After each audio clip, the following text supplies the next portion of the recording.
Thank you, Nisali. Thank you for the wonderful introduction. It's great to be here with you guys tonight. Actually, it's afternoon for you guys. It's night for me. So it's a great privilege to basically kind of, virtually visit Japura. And Japura is, as you said, not a foreign place for me. And, I basically started off in Japura doing accountancy long time ago. Some of your parents probably studied with me. So it's a great privilege and an honor to basically be with you today.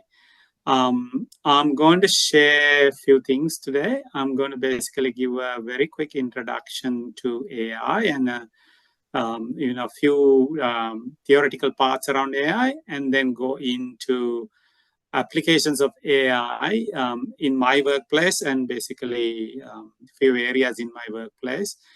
And then, I will open up for any questions and answers if you have any question and answers. And, we'll see how we go. So let me basically share my screen now. Nisali, let me know if you guys can't see it properly. Yes.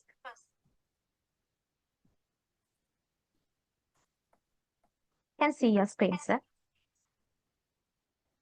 All good now? Yes, all good. All right, so as I said, I will do a quick introduction to AI, and I'm pretty sure most of you know what these are, but just to basically make sure that we are on the same page, on the same ground, I'll do a quick intro, and then we will go into applications of AI in few areas in my organization, and then we will open up for question and answers. Feel free to basically ask applications of AI that you are interested in any other area that I don't cover tonight. I have, due to the time limitations, I have covered only a few areas of AI applications based on our experience in our organizations and various other places. So let me get into the introduction first.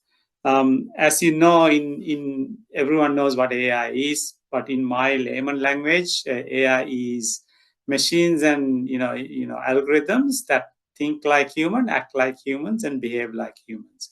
For the first time in human history, we are talking about non-humans with the same intelligence as humans, right? So you're talking about things that have the same level of intelligence. Those things can be your computers, the devices you carry today, your cars that you might drive one day in the future, the things you have at your house, your fridges, so many things that you have in your households will probably have intelligence similar to you. So anything that you and I can, see today as non-humans with human intelligence is what we call AI. We are at a probably a intersection of getting theoretical aspect of AI out of our way and into applications of AI that we are going to see everywhere. You turn to left, you will see AI applications. You turn to right, you see AI applications. You see these applications, everywhere. Particularly your generation growing up, I think you probably grew up in this decade, and most of the gadgets that we have today are very familiar to you. I'm pretty sure you guys basically, played with, devices, played with, advanced toys and so on and so forth. You are familiar with what I'm talking about here. So that's kind of, my simple way of putting it, things that think like human, act like human, and behave like human. We are in the middle of a boom at the moment, right? So AI boom. What is a boom? Boom is a situation where you will see a phenomenal growth in something, and you are seeing a phenomenal growth in AI and AI applications today. As you know, it is the most searched word on the internet today, most talk about word on the road today, and most buzzword in the business world today, and basically outside business as well. So everyone is talking about it. Everyone is interested about it. Everyone wants to basically get into it. Funny enough, the companies that have basically incorporated AI into their strategy have seen a significant market capitalization increase in their market cap. as a result of basically embracing AI technologies. Even just merely mentioning the word AI has seen some value basically generated and recognized in the marketplace. So there is a huge value at the moment attached to the word AI. And everyone is trying to get into the market of AI and get a basically small fraction of this pie. We've seen large investments committed across the world. I saw in Sri Lanka also, the current president committing a large sum of money for AI in the future. When you basically kind of go around the world, we have seen large sums of money invested today and into the future, totaling up probably trillions of dollars. When you add all of that, this kind of investment is not seen before, has never been seen before. So there's a huge investment going on and a huge interest going on, and we are kind of in the middle of a boom. You've seen some of these names come up regularly, right? So you have seen OpenAI obviously mentioned, and obviously leading the pack in terms of the AI innovation and AI investments. But there are other names basically coming up. Google is basically catching up and doing their bit to compete with OpenAI. You've seen Facebook or Meta, as called these days, is doing their version of AI. Anthropic is another organization leading in terms of AI as well. All of these basically are, investing in large language models. So they are all basically text-based. You basically put a text entry into the AI or chatbot, if you want to call it. So you interact with these models or large language models through bots or applications or basically kind of web forms. And then you basically interact through text. You enter a text, and then it provides a response via text. So it's called large language models and text-based models. So you've seen these organizations making huge investments and obviously leading the pack. But there are many developments that have been happening over almost a century. We can date the start of the AI evolution back to probably the Second World War time, when Alan Turing basically came up with the Enigma machine and unlocked the Germans' secret codes. That was kind of one of the turning points in the Second World War. So that was kind of the first computer that we came up with, and AI basically has evolved since then. The term was coined in 1950s, and then we saw basically evolution in every decade, technology evolution and AI evolution every decade. We've seen some winters. We call some decades as winters decades, like particularly 70s. We haven't seen anything major.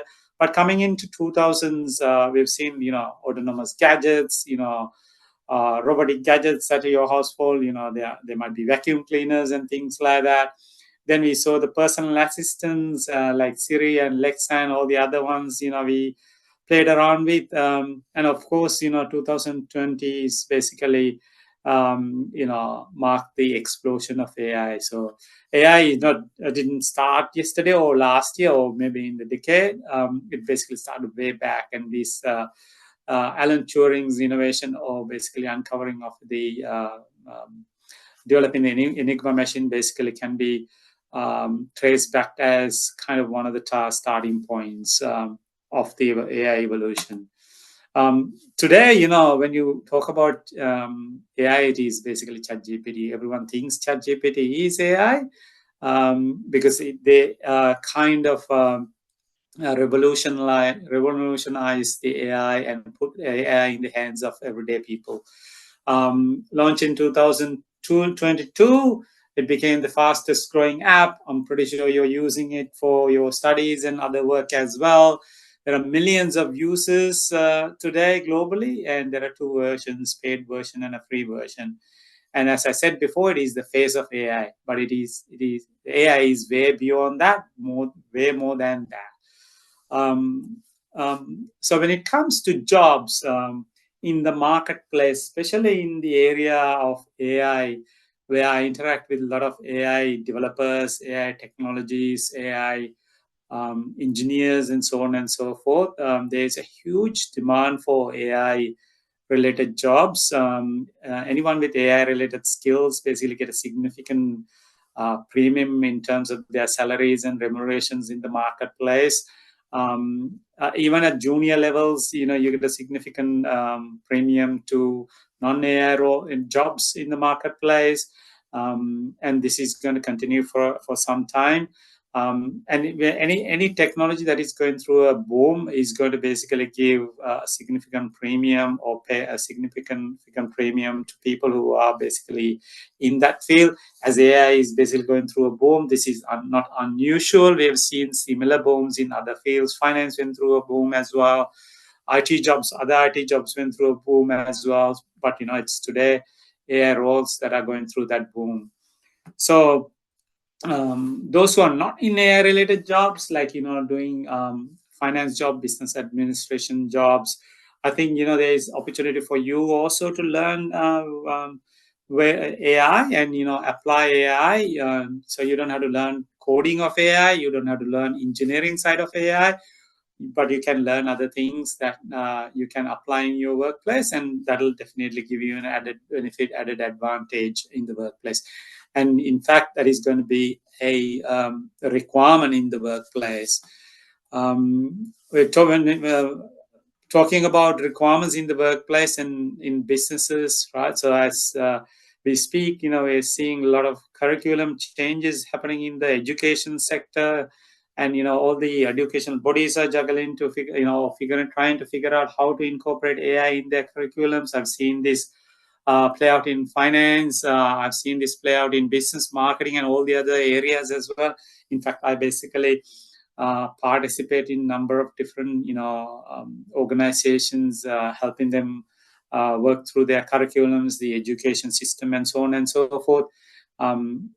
Business expectations are changing. Businesses are expecting non-technical people also to understand technology and also to apply technology in their given areas. As a business administration graduate, one day you will get into areas where you will have a much more broader understanding of how these organizations work than the engineers themselves. And if you're basically equipped with technology, or how to apply technology in your areas, you will have a significant added benefit, added advantage as well. Business infrastructure is also changing as we speak. Education systems are trying to figure out how to detect use of AI algorithms in their education departments. Finance systems are also incorporating AI into their infrastructure. Business applications like risk applications, tax applications, audit applications are also AI embedded these days. So everything around us are basically leveraging AI and trying to incorporate AI to make, in fact, the business processes much faster, much more productive. So that presents an opportunity for all of us to basically learn what it is, all of us to kind of carve out an area where we can basically command, kind of expertise and, command a premium in the marketplace as well. Since I touched ChatGPT, I thought I'll probably quickly touch on what is Gen AI. But before Gen AI, these bubbles basically kind of highlight what AI and what subsets of AIs are.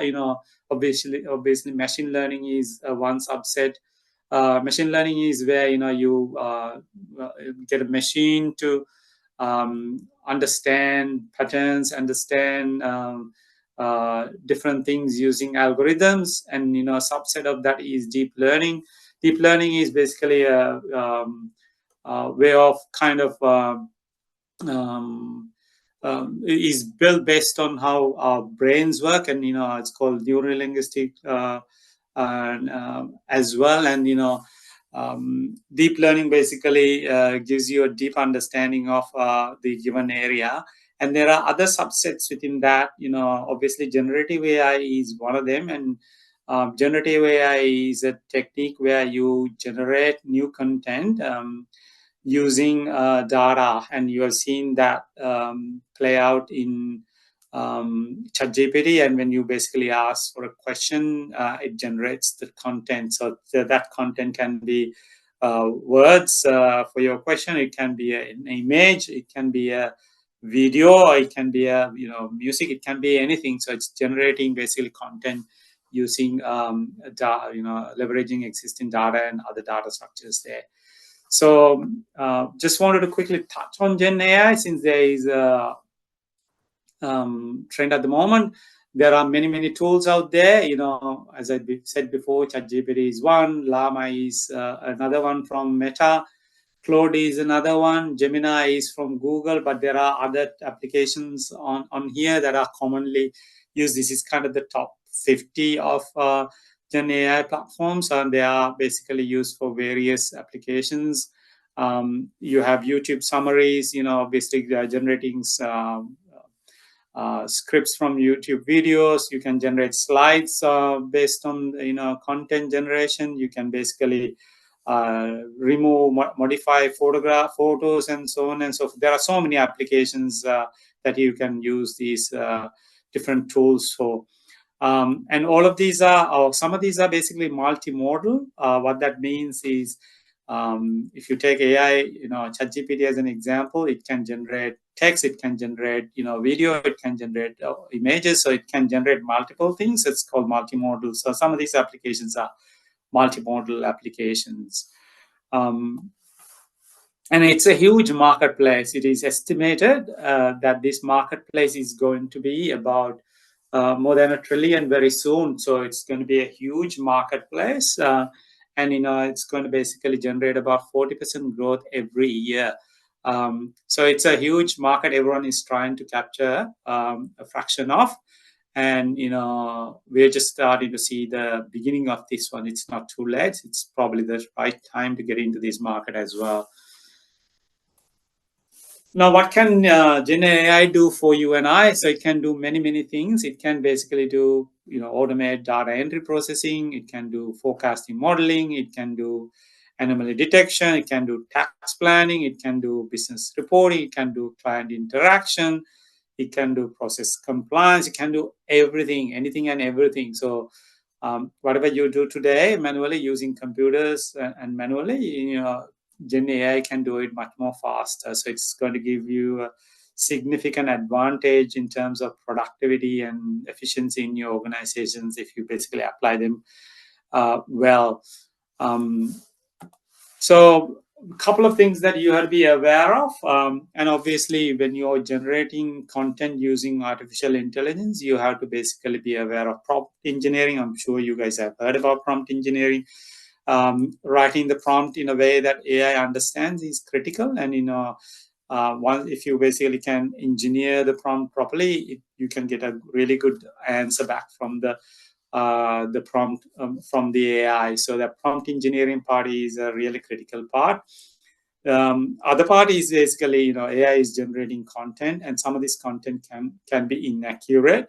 Hallucination is a common problem in AI. So it is stated that about 25% of content generated is inaccurate. So it is basically putting words together based on a probabilistic model. So the way it simply works is, the words of the dictionary, all the words that we use are basically behind us in the AI model as a data layer, and then it is AI model is figuring out what is the probability of each word going after the next word and putting together that. So these models have been trained based on data in the internet. So it can generate inaccurate information. So you have to be aware of how to identify accurate information from inaccurate information. So your knowledge and your understanding of any given topic is absolutely critical. So today in your world, in AI, so you have to be aware of prompt engineering, how to basically interface with the AI through your prompt. And the more efficient your interaction is, you're going to get a more efficient answer. And then you would be aware that your AI is going to give you a wrong answer, and you should be you should have a really good understanding of differentiating between the right and wrong. So let me take a pause. I'll take a quick sip of water.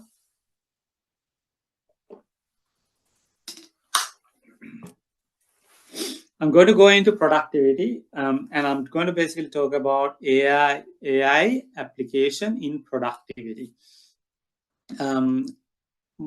Productivity to me here is organizational productivity. How do we basically do things either faster, which reduces cost, or do it efficiently, which and generates more revenue, right? So we want to basically make our organization costs go down, or basically do much more with the same cost. So organizational productivity is what I'm going to focus on, and I'm going to focus on particularly how we apply AI in different parts of our organization. So and before I do that, I basically wanted to give you a little bit of a view of how we think about our organization, right? So this is the traditional business value chart, or on the bottom is basically your primary business activities. Inbound logistics is you purchase things from outside the organization, and then within the organization you have some operations. Then outbound logistics is you basically get your things into the hands of your customers. Then you have a sales and marketing function, and then you have a service function, after sales service function. So they are basically core activities your organization. And then you have the supporting activities, which is kind of supporting infrastructure. You have your human resources processes, finance processes, other technical processes, procurement processes. These are some examples. So there will be other secondary services or activities as well, which pretty much produces your output, which is if your organization is a for-profit organization, and obviously we want to make more money, so so the output of all of that is the profitability of your organization. The organization that I work for is called Telstra. So Telstra Corporation Limited is one of the ASX listed companies. And we basically are a telecommunication and a media companies. Our footprint basically spans across, so we have a global operation. So our primary retail activities are predominantly in Australia, but we have operations globally as well. So our inbound logistics are basically we are getting devices from Apple, devices from or phones. When I say devices, they're basically computers and phones from Apple, Google, and all the other manufacturers. And then we bring also mobile network infrastructure, switches, exchanges, and all that. And then we set up our operation. Our operation is basically running a mobile network and fixed network, and we have an undersea cable network as well. And our logistics, outbound logistics, is basically getting these devices into the hands of, or phones into the hands of consumers. And we have a sales and marketing function, which is selling to about 15 million Australians in our country. So we have about 15 million customers in our organization. And we have a huge after-sales service. And then supporting all of that, we have a network division, we have a human resources division, we have a finance division, we have an IT division, we have procurement. So we have all the supporting activities as well.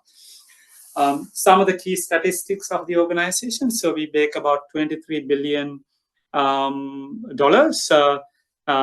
think the Sri Lankan economy is about 75 billion. So it's about 1/3 to 1/4 of the Sri Lankan economy. So it's a huge organization. We make about 8 billion EBITDA. Net profit is about 2 billion. So we distribute about 2 billion of our profits to shareholders as dividends. We have 15 million customers, about 30,000 employees, and we operate globally, as I said before. So when it comes to AI, so we are at 50% of AI adoption in our organizations today. We have a target of 100% AI adoption in our plan, strategic plan, by next financial year. So by next June, we have to achieve 100%. So we have committed this target to the marketplace. So, and we are each half year results announced with each half year results announcements. We are basically updating the market with the current progress. So today, or with the last update to the market in December, so we confirmed that we have reached 50%. Now we are higher than 50%, and we are heading towards 100% by next June. So when it comes to AI maturity, so AI is used very extensively in the organization. So you can ask questions on any other part of the organization that you are interested in, if I don't cover these areas. So let me basically cover a few areas based on the value chain. So the first is operations. Operation is pretty much running networks in our organization. Our network basically is three parts. So one, we have a mobile network, which provides 5G coverage. And then we have a fixed network, which is, kind of providing internet services and landline services. And we have an undersea cable, and I'll cover that when it comes to the undersea part as well. So undersea cable is a submarine cable that is connecting basically the whole world. Asia to Pacific connection basically runs through that. Now I'm going to cover this one. So in terms of natural disasters, so natural disasters are pretty common in Australia during the summertime, which starts from December through to February. So we see fires, as you experienced recently in Sri Lanka, like floods as well. So we experience a lot of floods. We experience a lot of bushfires, and you may have seen and watch some of the bushfires on TV as well. These are very large-scale natural disasters. So when a bushfire occurs, so the last one that happened probably about 4 or 5 years ago destroyed about millions of hectares across 3 states in the country. When a bushfire or a natural disaster or flood happens, what happens is communication becomes an integral part, and as soon as something like this happens, the communication networks all of a sudden break down. So people get stranded in the middle of villages and small towns outside the metropolitan areas, and they lose connectivity because of the bushfires and other natural disasters. So this becomes a national requirement to immediately establish those areas. So in a natural disaster like a bushfire, when the fire is basically engulfing millions of hectares of land, it is very difficult to send any human rescue operators to these areas. The temperature can be as high as a few hundred Celsius degrees. So it's very hot, and you can't send people. So what we have to do is, establish connectivity very, very quickly in these type of situations, and we basically become a emergency service as part of the national emergency service operations. So what we do is we use basically AI for that. So we use drones, like the drone on this photo, to basically very quickly go and basically survey the area, take surveillance photos, and send it back. As soon as they send it back, then we know the emergency center processes them through AI algorithms and provides updates to the emergency services on rescue missions. The lady on the right hand side is someone who got stranded. So she thought that her area was not going to get basically hit by the bushfire. This was the bushfire that happened probably about 4 or 5 years ago. and she did not leave her home with her child. So her son is basically next to her, so she basically stayed, and everyone else in the whole place left. So when she realized that it was too late, and fire was basically coming to her area, she couldn't get out of the place. She couldn't drive. She couldn't do anything. So no one was there to be found.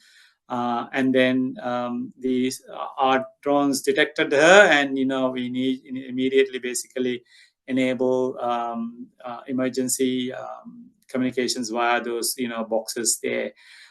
So these situations like this are very critical to survival of life in certain parts of Australia, and these technologies provide a significant capability to in fact save lives. So that's one area where we don't risk any human lives, sending basically people for on rescue missions that are basically too riskier, and we use technology to basically do that.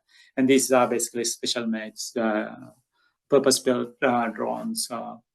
So that's the first use case. So video footage and sound and everything is recorded, sent back to the center processes immediately, and rescue teams basically take the immediate actions after that.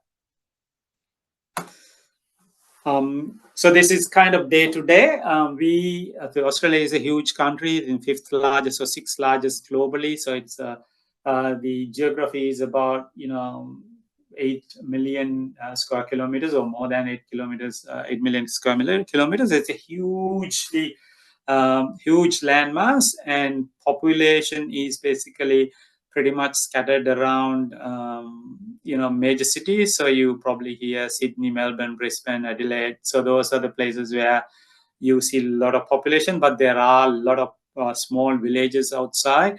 So we, as a telecommunication company, as a mobile network operator, we have to cover the entire country. So our coverage is around 99.99%. So we have these mobile towers in very far remote locations. Sometimes it takes 2-3 days to reach these locations via road. So what we do is we basically do regular maintenance visits to these locations, and in order to do that cost effectively, we basically leverage technology. So these are basically regular maintenance drones that we use to survey these towers, and these towers basically are repaired based on the input we get from them. So the other thing I wanted to basically cover, which I forgot on the previous slide, was the productivity side. So if we basically send people in a situation like this that requires basically people employed, people basically doing travel, often you traveling by air, and that's costing a lot of money, and we have to basically send people on a regular basis to do that, so that's going to basically even cost more. So if you use technologies like that, only thing that we have to do is make sure that these drones are repaired on a regular basis and charge, and then obviously do the regular visits there. Some of these drones are basically located in those remote locations as well, and we get regular updates on network maintenance requirements. So it's a huge productivity benefit, and huge saving for our network operation teams in terms of basically time save, as well as the downtime, reduction in downtime, and so on and so forth. Again, these are basically powered by AI. So the videos and the data that we capture basically provide the input on how frequently the replacements are needed, and what state some of these parts are in. So just in time, we can get the maintenance staff to go in and do the repairs and come back. So the network operates in those remote locations, and the people who are living in those ones areas basically get real coverage. If these networks go down, so two things happen. One is obviously it's a major issue for the communities who live in there. And then the other side, we also don't get any revenue from those customers as well. This is an undersea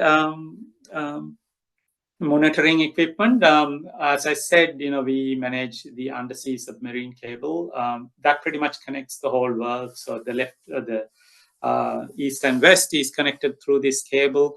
The communication between east and west goes through this undersea cable, and it is maintained by us, and it is owned by us as well.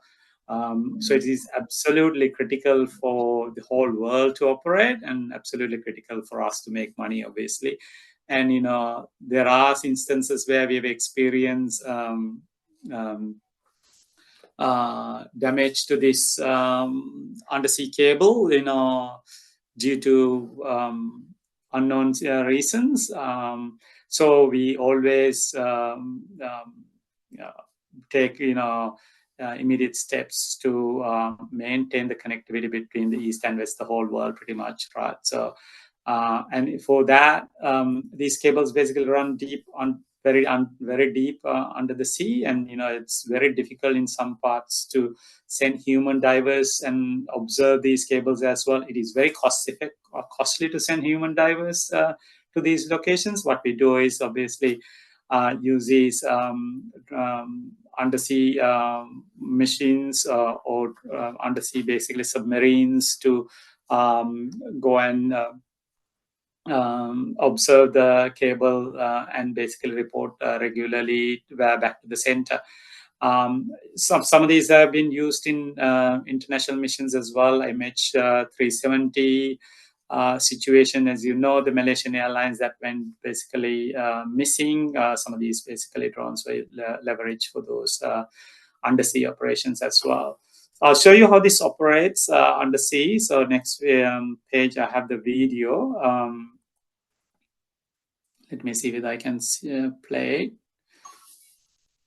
So it's basically going down the sea. This is a pre-recorded one, and then it is observing as it goes what the camera is seeing, and it has a camera to capture that, and it's recording voice if required as well. And the algorithm on the screen is what you are seeing. Algorithm immediately captures what is under the sea. So we can use these kind of technologies for not just monitoring our undersea cable. We can basically also use it for protecting, obviously natural resources around Australia as well. So that they are kind of, what we do in our operation side of things. There are many things we do, like, even on the mobile network, we do a lot of other things, but not that these three were probably good examples to show you how we use AI technologies on our operations. Let me go to logistics. Logistics is basically where you have to get things into your store or into your warehouses, and then you basically distribute them into the right locations.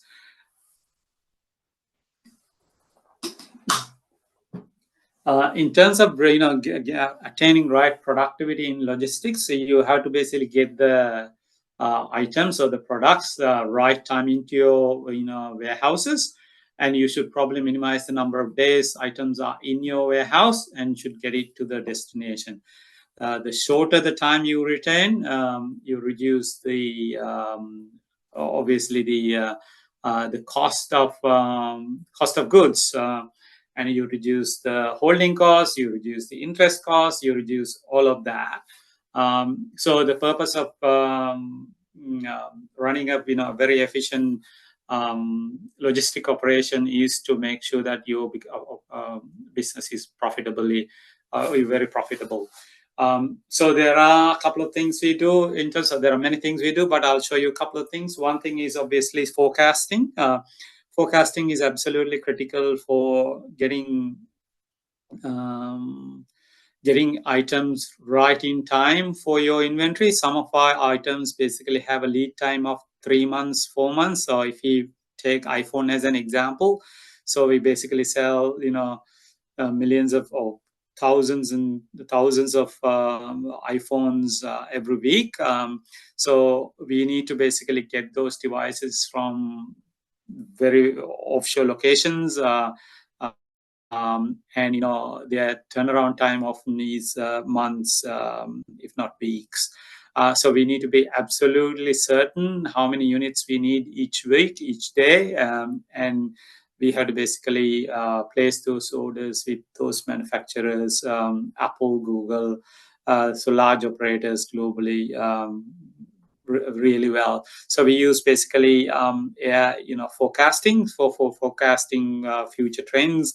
We basically feed a lot of data in terms of customer demand, and we also feed historical sales details, how many units we sold. We also feed in a lot of other data like the holidays, the weather patterns, and so on and so forth into our algorithms, and the algorithms basically forecast how many units we need each week and each month, and that's what we basically send use for the orders as well. So those orders come in, and obviously we basically fulfill customer orders after that. So huge part. Huge AI is playing a huge role in doing the demand forecasting and also placing orders, right? So demand forecasting is a critical function to get inventory just in time for operations to reduce the cost. This is how we basically do the warehousing part, and we manage our warehouses vastly remotely, and the pick and pack is done by robots. So the orders go to the warehouse. The warehouse basically has certain locations for different devices, and those robotic processes pick up and pack those items and then dispatch. The dispatch happens very regularly. Some dispatches are end of the day. Some dispatches are basically immediately, like when you have the same day delivery systems. So depending on the depending on the time that we have to deliver to the customer, depending on the pickup time, these robots basically get data from the system on what to pack, what to pick, what to pack, and where to send it. So those operations are done using remote applications or remote tools. So that's kind of how we run operations. But I'll cover one more thing in logistics. In logistics, losses happen very frequently. Some of the losses are due to aged stock. So we have a lot of aged stock issues. So we have to make sure that we don't order too many units. So we have to minimize the aged stock. Also, at the same time, there are a lot of mis-selling activities happen. In our organization, we have a large sales force.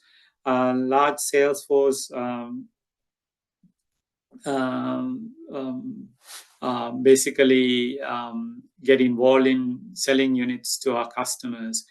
The incentive structure for the workforce is commission-based. When you have a commission-based sales structure, what normally happens is people try to maximize the commission they earn. So you make more commission, you get a higher pay. Their base pay is very low, and they get a higher commission based on their sales volumes.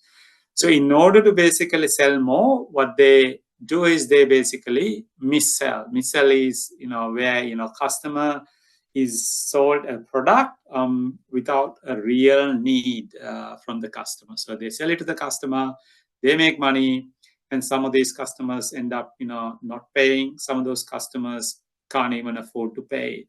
So mis-selling is a big issue in our organization, and we have had a number of different legislative challenges over the years because of that.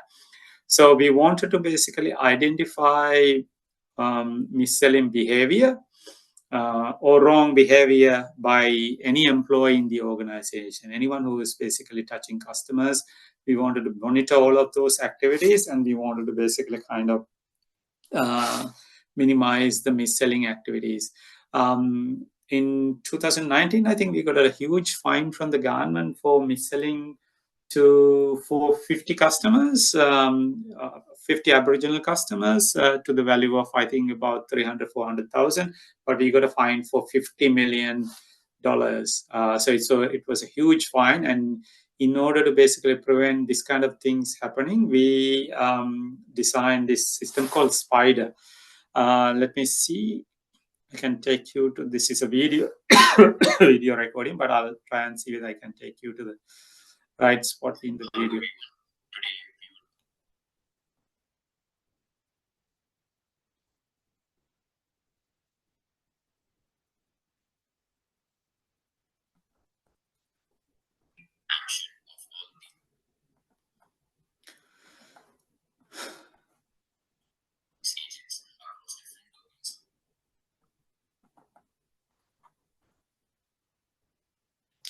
Just bear with me. I'm trying to get the video to go.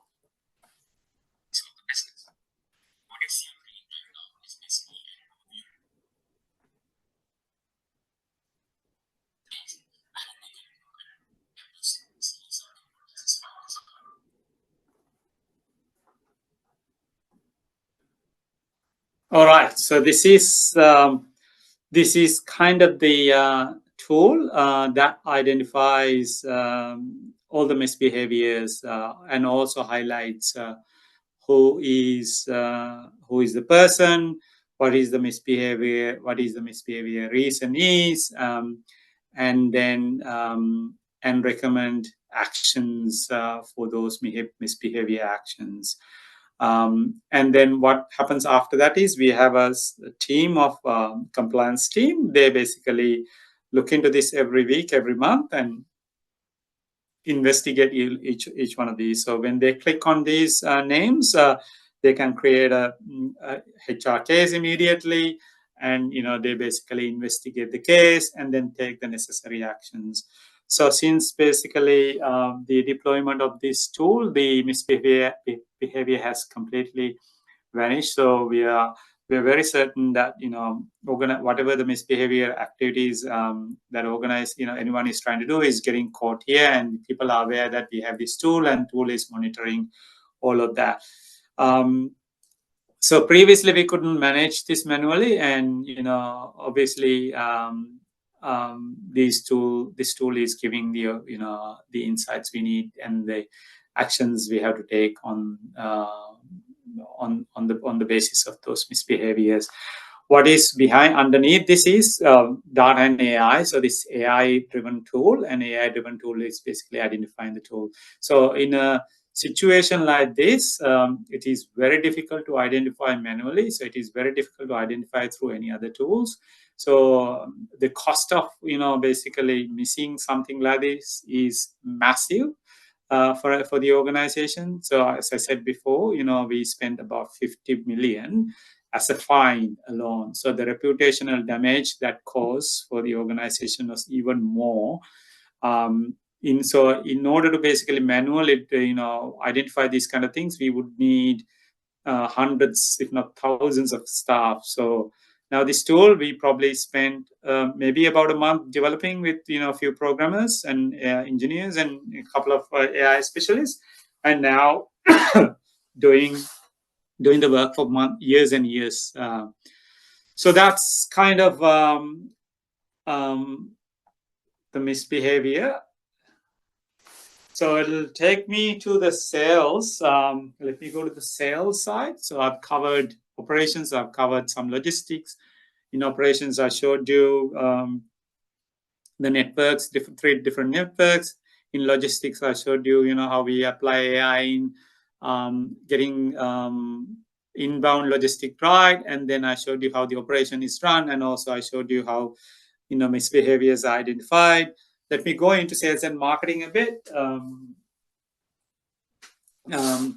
Personalization is the main tool that we use. Personalization is basically a tool that we use in the organization to recommend things for every single customer. So we use a lot of data. You use internal data, like customers' details, previous purchase history, and then we also use external data, what customer is looking for externally. So we get a lot of external data from third-party providers. Example, Facebook provides data as well, and Google provides data as well. So we leverage all of that, and based on your current behaviors, current patterns, we basically recommend you products. So when you go to a store, these agents in the store will see that these products have been recommended for you. If you go online, we have an app, which is what customers use. 60% to 70% of our customers go through the app, and then they see the same recommendations on the app. At the same time, if you call on our contact centers or call centers, they also see the same recommendations there. So it is the same recommendations, directly shown to you, and also given to the agents on the phones, as well as the agents in stores. And the recommendations are based on your purchasing behavior plus the outside activities that you do.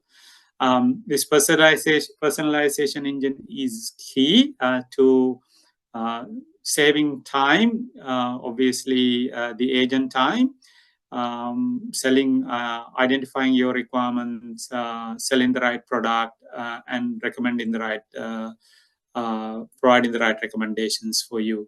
And that is a huge productivity benefit for our sales teams. The less time they spend, identifying and figuring out what you want, and more time they basically spend, giving you the experience in terms of what you need, is a significant benefit in terms of the sales we convert, as well as the experience, customer experience, customer ratings we get on the back of it after that. So we get higher return on the sale, as well as in order to do that, significantly lower costs. So on the same way, marketing, as I quickly touch on the marketing side, we basically, when you go and search, obviously this is very clearly visible on Facebooks and other tools as well, right? So when you go and search something on Google, when you go to Facebook, you always see what you search on Google on Facebook as well. That's kind of the one-to-one marketing we do as well. So the way we do that is we get all your data, through third parties, and identify what you are looking for, and pretty much, sending you an email with what you are looking for in terms of products that we can offer. And also when you come to our website, and we know exactly what you search for Google on our website, as well as what you Google, and we offer those products at the right price. If you can offer any discounts to you, we offer them as well. So this is what we call the one-to-one marketing, so marketing automation. And marketing automation is, again, done using AI algorithms. And for that, we use a lot of external data as well. I'm not going to basically spend a lot of time on this, because you see this every day anyway. So I'll go to service.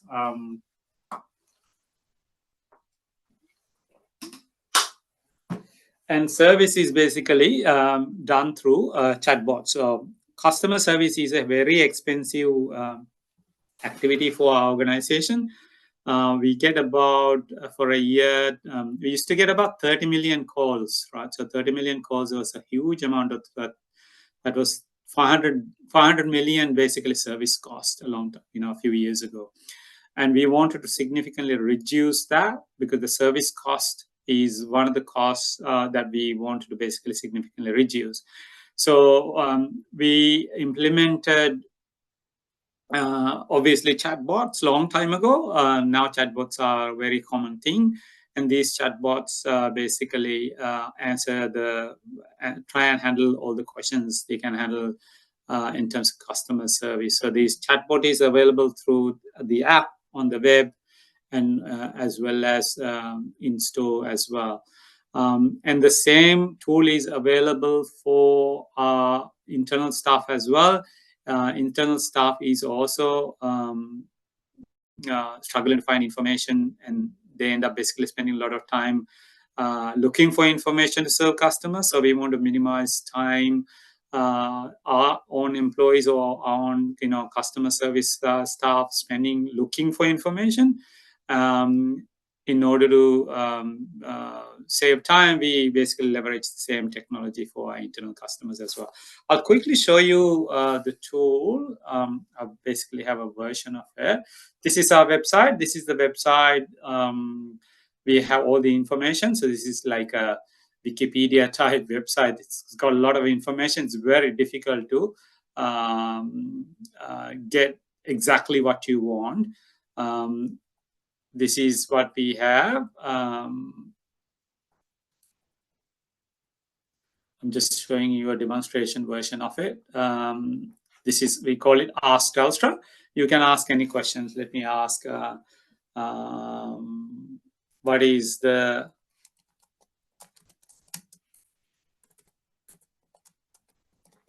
price of iPhone 15?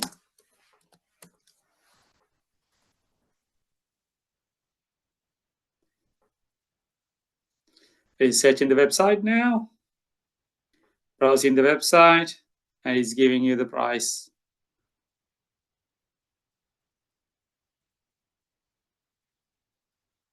Immediately. 15 starting from 44, 41 per month over 36 months. And this is the total cost. Thank you. Let me ask another question. How to make a complaint? So if you are a customer, you want to identify how to make a complaint. So let's say you have a problem and you want to make a complaint. So you don't know how to basically do this faster. So you just go and ask this chatbot on the web how to make a complaint. It will tell you exactly how to make a complaint. All right, there are 3 ways or 4 ways to do that. You can send an email, or in fact 5 ways. You can send an email, you can send a letter, you can call, visit store, or basically go through the app. And then, these are the steps we follow after. All right, let's see, how to cancel a phone, how to cancel my mobile.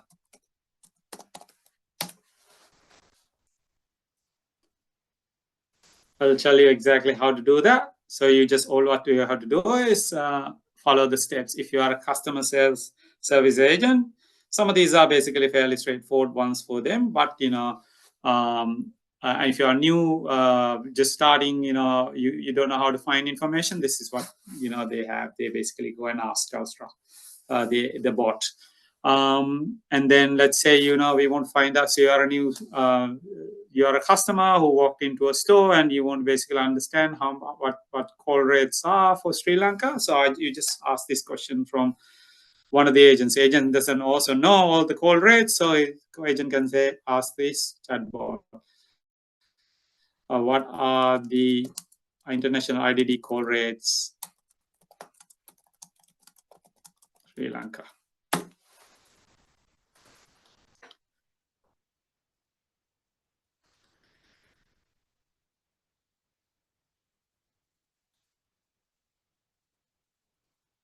Hopefully it can find very quickly. Okay, there you go. 10 cents per minute for mobile. So for landline, 15 cents for a mobile. Connection fee is 54. That's a bit expensive. So yeah, so there you go. So you can understand all of these things using this. If you are an agent, you can basically ask the same port. The customers can access via the web or the other tools as well for you to basically understand different informations the customer is asking face to face. So this is significantly reducing the calls to our contact centers. In fact, has reduced significantly to the contact centers. Now I think we are probably getting 40% of what we used to get. So say it's a significant reduction of our service calls, which has increased our profitability as a result of it. Yeah, so that's how we use customer. So we want to move customer service calls from in-store visits to people calling on the phones to the bot, and then bot can basically answer a lot of questions and resolve your questions. So that's kind of the core activities. I'll go through a few other things as well and show you what we do in different other parts, the non-core activities. This is obviously an example of how we do things in recruitment. So we recruit a large number of staff every year. So thousands of staff recruited every year. We used to do face-to-face interviews with everyone. Now the first interview in every single scenario is done via AI. So everyone has to basically get into everyone gets a link. If you are an applicant, you get a link.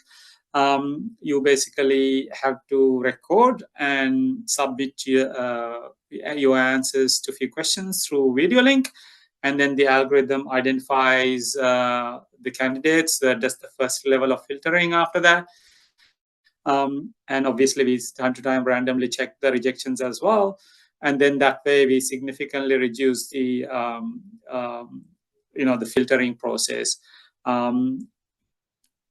Particularly around April, March time, we recruit graduates. So graduate is a process where most of the university students apply. So once you finish your university degree, you apply for a graduate program in one of the large companies. We basically provide about 150 graduate placements every year. So we usually get about 10,000 applications for about 150 placements. So manually processing that is impossible, or we used to do it. We used to spend months and months doing that.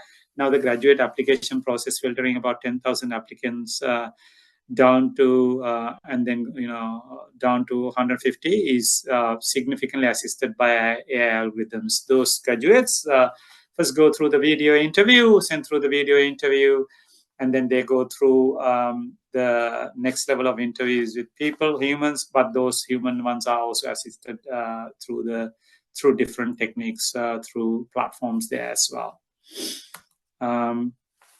This is an example where this was my first AI application. It was a long time ago.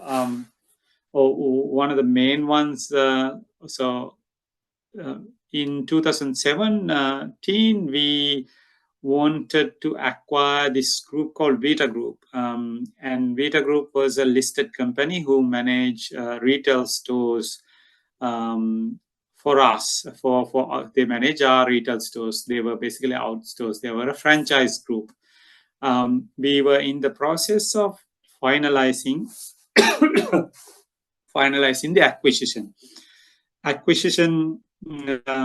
Since this was a listed company, it was a very confidential project. So this was my last finance job, in fact, when I was in finance. We finished the acquisition calculations. We just did the business case.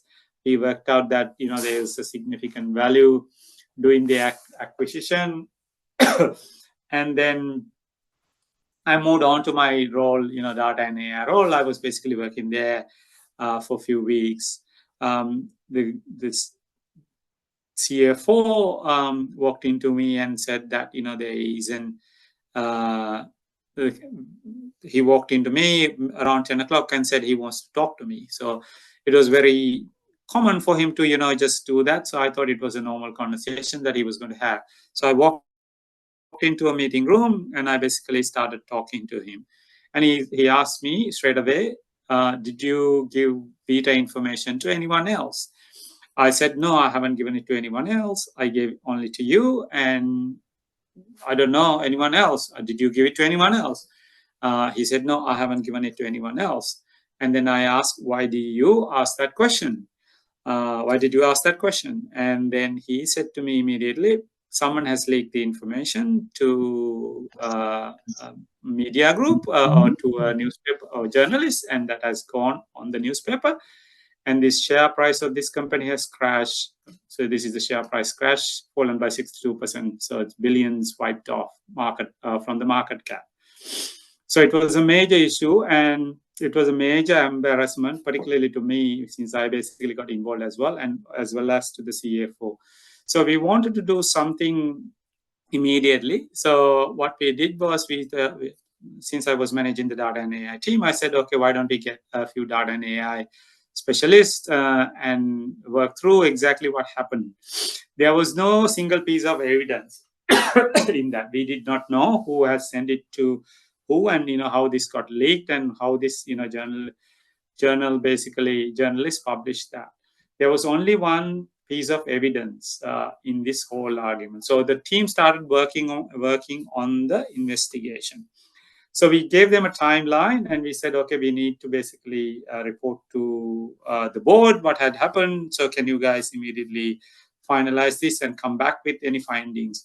So they came back with a couple of days, said they managed to identify 5 people in the organization who could have potentially leaked the information. When they came back and asked, said that, we were so surprised how they managed to basically quickly find that. So the way they did that was they identified the journalist who published. James, as on this picture, is the journalist who published the newspaper article, and they went and did a link analysis. They analyzed every person James is linked to on social media, on Facebook, LinkedIn, and so on and so forth at that time. So it was social, Facebook and LinkedIn mainly. So, and then they traced back 5 people that who could have potentially had this information in the organization. So when they basically explained the methodology, we knew that exactly, we knew that they were on the right path to identify unlocking this. So we gave them the green light to further investigate and identify one person, right? So they said they needed a few more days, so we gave them a few more days. And they came back and said, there is one person we think is the one who has given the information to the journalists. When that information was specifically given to us, we consulted our legal department, we consulted our HR department, and obviously sat down this person and asked the question, did you provide this information? And it was a girl who basically acknowledged that yes, she provided it to her boyfriend, who happened to be a friend of James. We immediately sacked her, and obviously took legal action against her as well subsequently. So it was done using the link analysis and other data that these teams managed to get, and was able to find the culprit and take action immediately. So which was kind of a very face-saving investigation, or a investigation where we managed to kind of mitigate the damage on our brand as well. So there are many examples that I can share, but that's one of the examples, and there was no piece of evidence, but the only piece of evidence available was the name of the person. So they went back and identified people who were linked to him. Now I'm going to use a tool, and obviously I'm going to use ChatGPT and do this analysis for you. This is how we do the business, new business development, right? So, and I can show you how quickly you can get to an answer and a business case in an organization leveraging these tools. I'm pretty sure you guys know how to do this, but I just wanted to very quickly show you how we do it here as well. Let me go back to ChatGPT.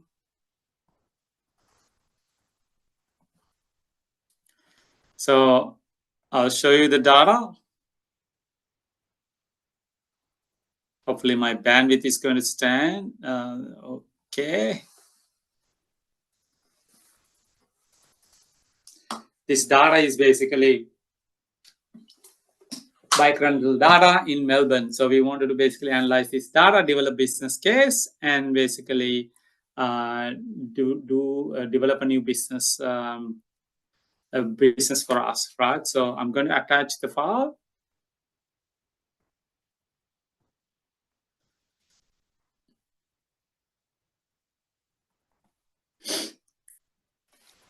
This is bike rental data in the city of Melbourne. Can you analyze?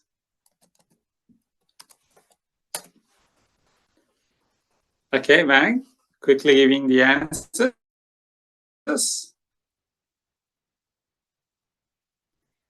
It's giving the season details. It's basically giving me an analysis of what data is available there. Not rocket science, straightforward thing. You can basically do it yourself. I'm pretty sure you guys are, leveraging these tools in your work and studies. So it's giving you all the data points, the correlations, average number of cells, and asking whether you should do any trend analysis. So it is also doing the trend analysis and the correlation at the moment.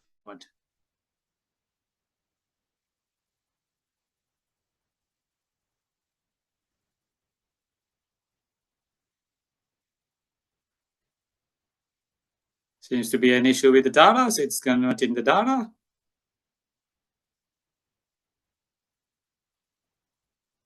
So it converted data into a different format without any errors.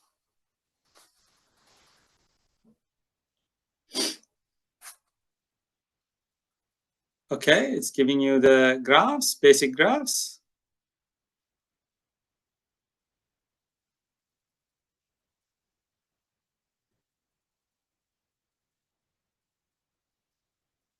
Doing the correlation analysis.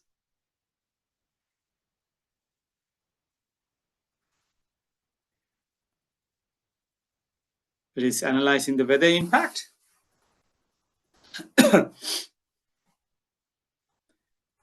Okay, so it's telling me that, on a clear day, it is better. The stuff you can easily do.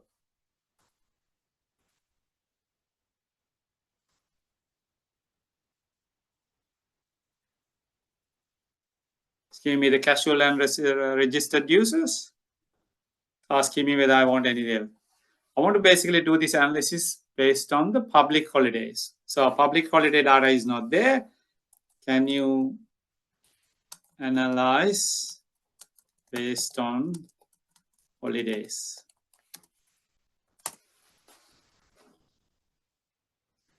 So it doesn't, the file doesn't have public holiday data, so it's going to identify that. Yes.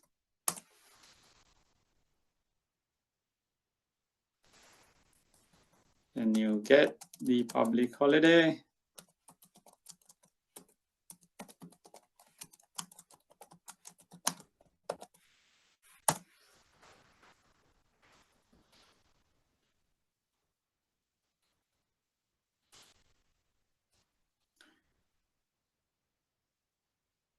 Yeah, it's giving the Australian Day, which is an Australian public holiday. Yeah, Queen's birthday is an Australian public holiday, so he's basically figuring out correctly. And then now doing the analysis.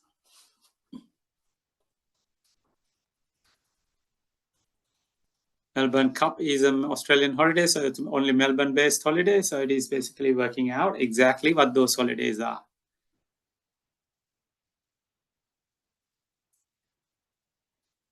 Okay, so it is telling me that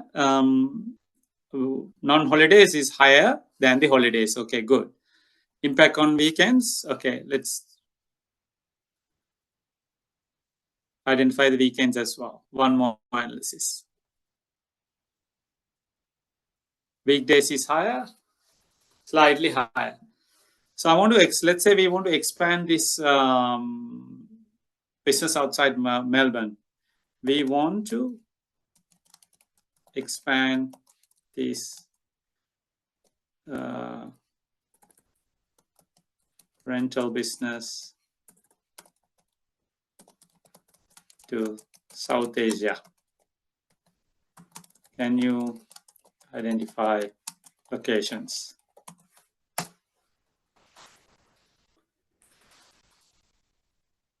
Okay, so it is giving me some potential places. India, Pakistan, Bangladesh, Sri Lanka.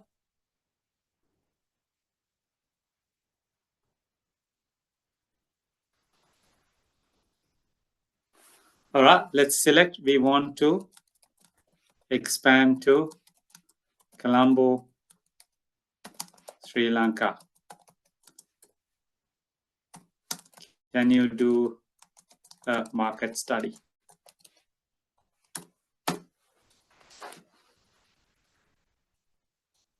Give me some information about and recommending some places. Want to see the recommended places?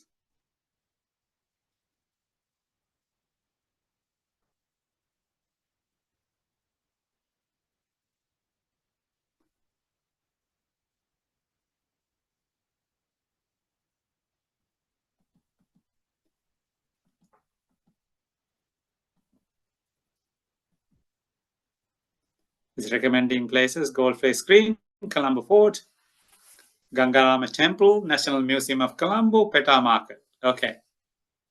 Sounds about right to me. So let's see. Do a cost benefit analysis on the Colombo market.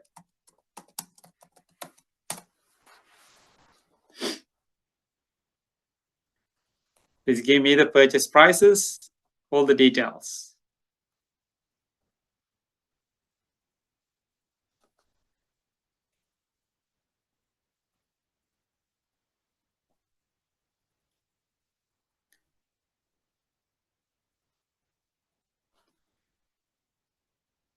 Sounds about right to me.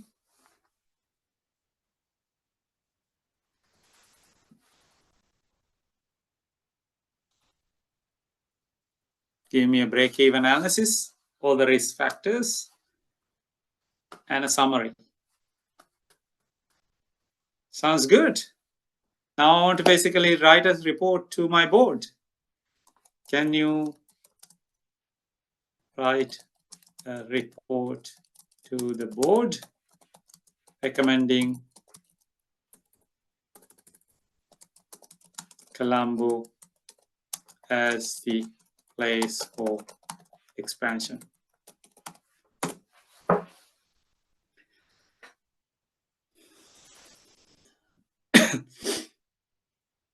Executive summary, there's a market overview. There's a cost benefit analysis, initial investment, recurring costs, revenue projection, profitability, recommendation.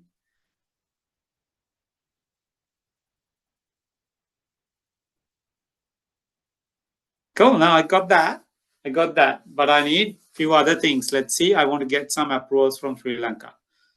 Can you write a letter to the government of Sri Lanka in Sinhala asking for approval to operate in recommended locations? Assume I don't know Sinhala and I'm an Aussie, so I can basically get it done as well.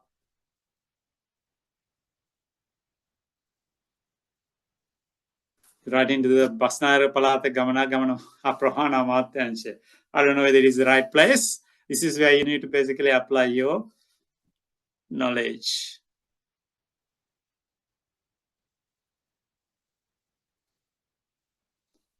Now I started this exercise probably around 8:44.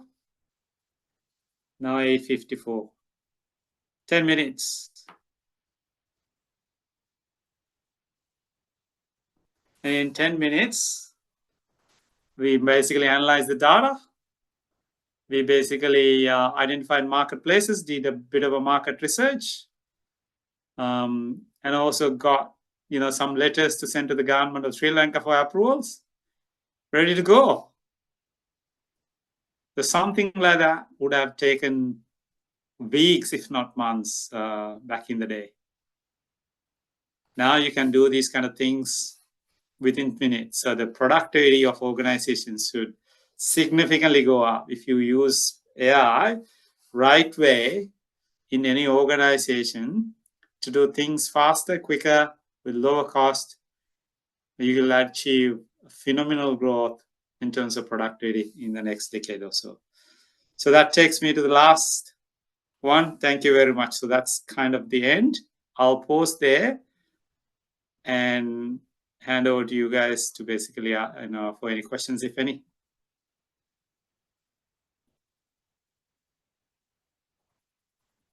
Thank you, sir, for your insightful presentation. Dear audience, you now have the opportunity to ask questions and gain further clarifications on the topics discussed. Please feel free to unmute your microphone and raise your questions directly to Mr. Galagadhara.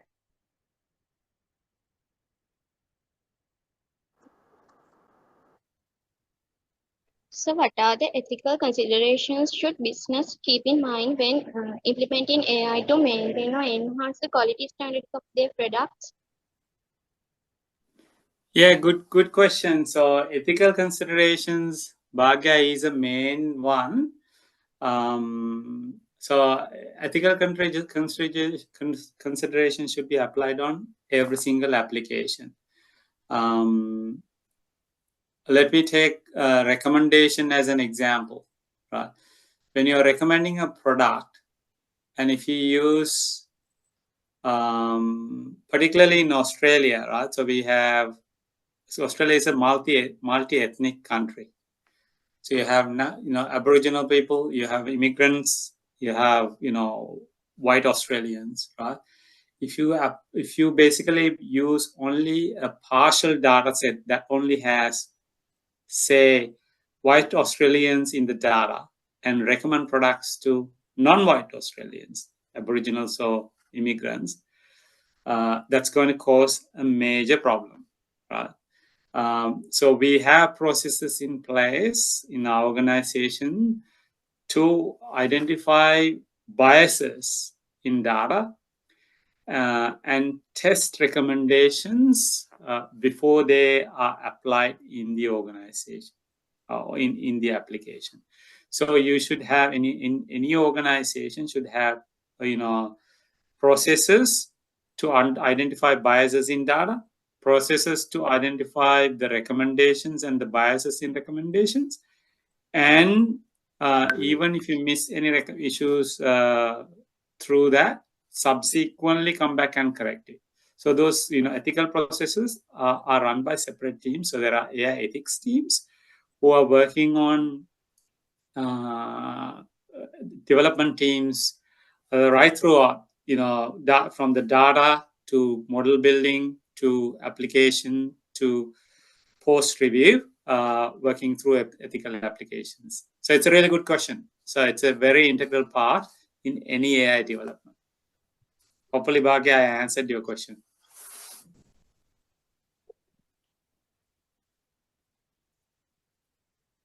Sir, I would like to know what are the emerging trends in AI that we can watch out in next few years, and how far it affects to the productivity and quality?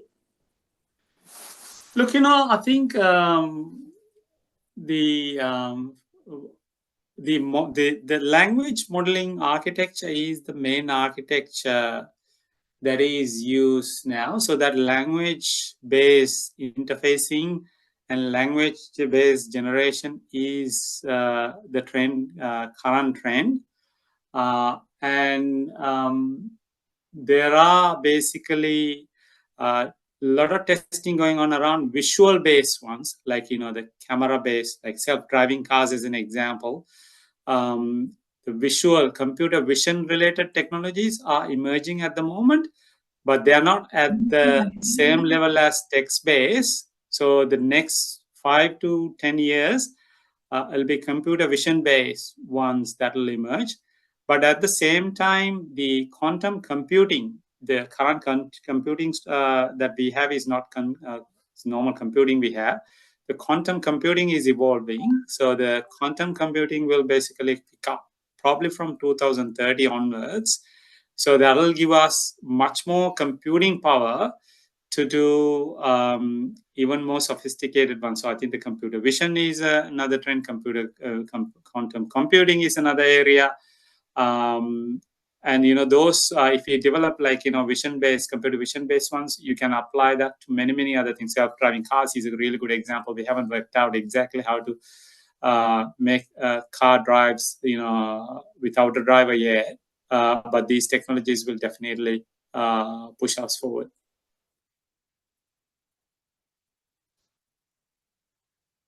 And you can apply those in any organization after that for any application like that.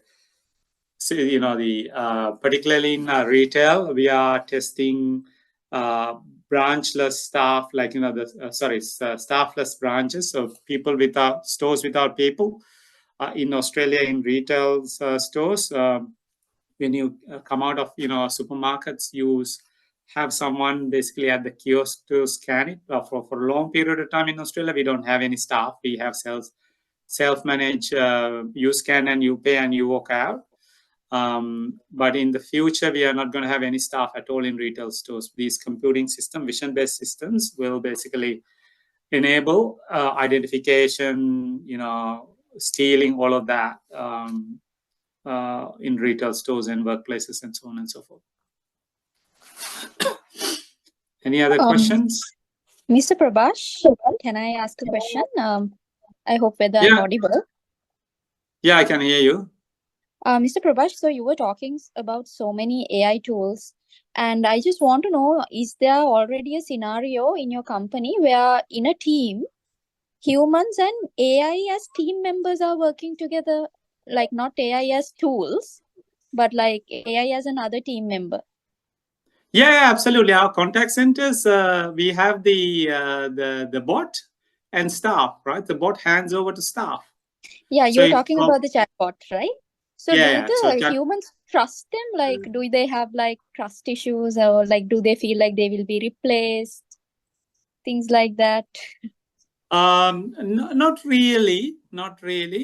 It's very difficult to say because I'm not working in that environment, but we haven't come across any scenario like that. So when the bot cannot handle, let's say, a very complex interaction, bot basically hands over to someone. When the bot hands over, bot basically doesn't just hand over, bot basically calls the other agent and says, I'm so-and-so. Bot's name is Cody. We internally call it Cody. Hey, I'm Cody, and this is so-and-so. I'm handing over to you. Can you take this over? So the person takes it over from there.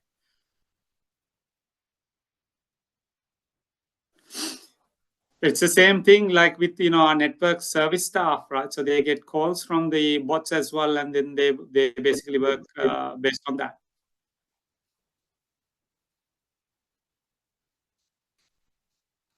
Do we have any more questions? Yes. So how can small businesses leverage AI for productivity gains without significant investments?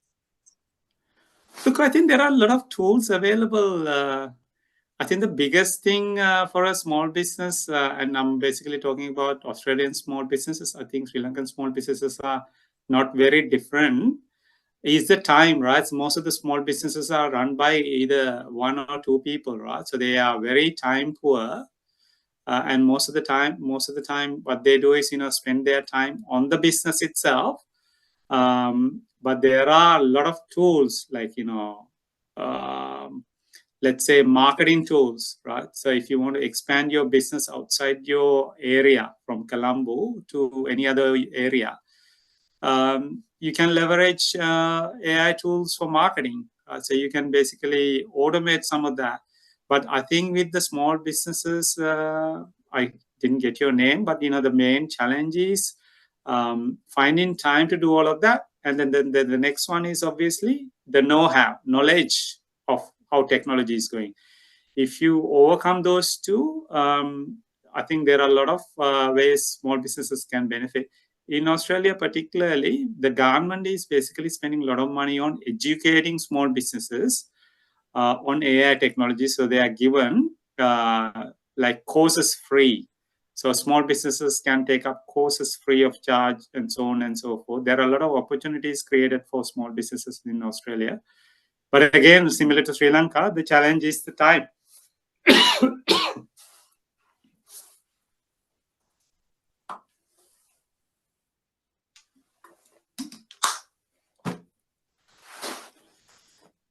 Any other questions? So even I do have a small question. So Yeah. in your presentation, you covered all the areas like operations, logistics, sales and marketing, and how AI being used in those areas, right? So with that, I got this question. Like, do you think AI will overtake the labor force and our human skills and talents in near future, like completely? Because in one of your YouTube videos also, I watched that you say that we have to learn about AI before AI learns about us. So any like your opinion about that? Look, I think it'll never, in my view, it'll never replace humans, but it'll definitely take some of those mundane tasks away from humans, right? So will that AI environment will be boring because there's no human interaction, like when human get together, we talk, we share, we laugh and everything, but with AI, we don't have that, right? So how that workplace would be? Look, I think if I take my area as an example, I do basically a lot of product development in AI. And most of the products are basically process-driven products, right? That will take away human processes, right, and automate them. But we will still need humans, right? So we will still need humans to interact with one another, and it'll never basically go away. Yes, we will need less humans in certain areas, but we will still need humans. I don't think we will have a situation where there is only AIs running organizations. Not probably in my lifetime, for sure. Okay, sir. Thank Maybe you. in your lifetime, right? So Yes. So it looks like we have covered all the questions. As we bring today's session to a close, I want to extend our heartfelt thanks to Mr. Prabash Galagedara for sharing his valuable expertise and insights. Your knowledge has greatly enhanced our understanding of how AI is transforming productivity and quality management in the business world. And thank you for explaining us those using real-world practical examples, sir. That's exactly what we wanted. Before we wrap up, I would like to invite Gaini Ratnayaka to say a few words of thanks.